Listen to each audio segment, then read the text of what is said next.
the amount of Squishmallows on my bed. Okay.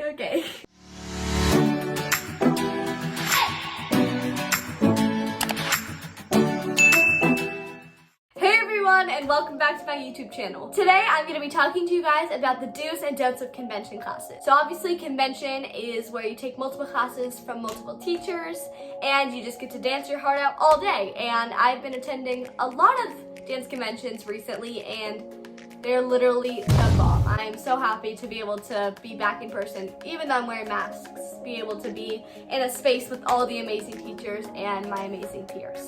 So without further ado, let's get into the video. So my first do that I wrote down is to make sure to stand in the front. And no, I don't mean you have to stand in the actual first row, but make sure that the teachers can see you. My second do is make sure that you wear bright colored clothing. So I usually wear red leggings one day and then purple leggings the other day. And I think this really helps you stand out and obviously wear something that you feel comfortable in. Also, quick tip, make sure that you pin your number. I know that they usually give you sticky numbers that you just put on your sports bar or whatever you're wearing up top.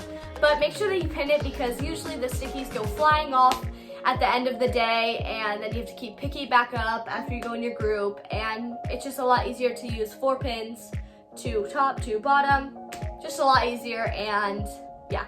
My next do for convention is make sure that you take all the classes. So obviously when I first started convention, I had no idea how to tap or honestly do hip hop, but I still stayed for all the classes, and that shows that you care and you want to get better. So don't just stay for jazz and then leave for tap.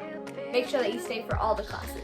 Another do is I prefer to stand with my hands down to my side or behind my back because I know that teachers don't like when your arms are crossed or if your hands are on your hips. It kind of shows an attitude, almost like a weird body language, and I think it's great to just have them down by your side or just behind your back because it shows that you're present and listening to the teacher. Okay, are you ready for my last do?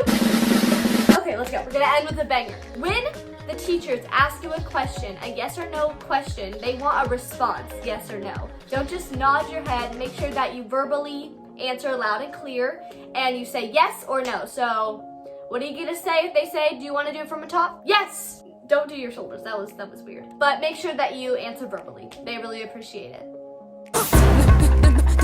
Number 1 for the don'ts. Do not talk in class. That's very unprofessional, and when they're trying to give a correction, make sure that you're not just whispering to your neighbor or talking about something completely off topic.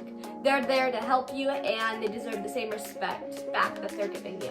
My next don't is please do not sit or do any acro tricks. I cannot tell you how many times I've seen people doing cartwheels, handstands, just sitting on the sidelines. And if you are waiting for your group to go on to just perform the combo, make sure that you're practicing. Don't sit down or whisper to your neighbor again. Just be attentive and take this time for you to get better and not worry about what your friend's doing or the girl going right now. Just focus on yourself. Also, talking about groups, going back to that, number 3 for the don'ts is do not go in more than one group. I promise you that they see you. Okay, so if you go in another group that isn't the instructed group that they gave you, so if you're group 2 and you go in group 2 and 4, they do notice, and you want to give everyone a chance to shine, and you've already had your chance. So make sure that you only go in one instructed group. Another don't, do not be late to convention. And when I say don't be late, I say arrive 15 minutes early. That's what me and my mom want to do because it gives us time to get our wristbands checked, because they usually give you that at a convention, and then walk into the ballroom, put my stuff down, and find my space on the floor and start to stretch. It really helps. And here is my last don't. I'm gonna close it off with another banger, kind of a banger. They're all equally important. But here's my last don't. Do not look at the teachers while you are dancing. You guys, it brings me anxiety because I never really realized how much I would look at the teachers while I was dancing.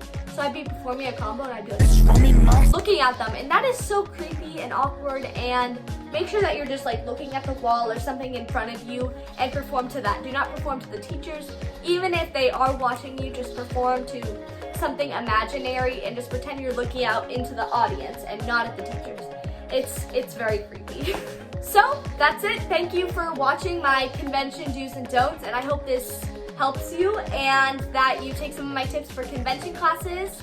And yes, thank you so much for watching. Make sure that you subscribe, hit the notification bell so you can be notified every time I post a new video, and give this video a big thumbs up. Thank you guys so much for watching. I love you all. Stay safe.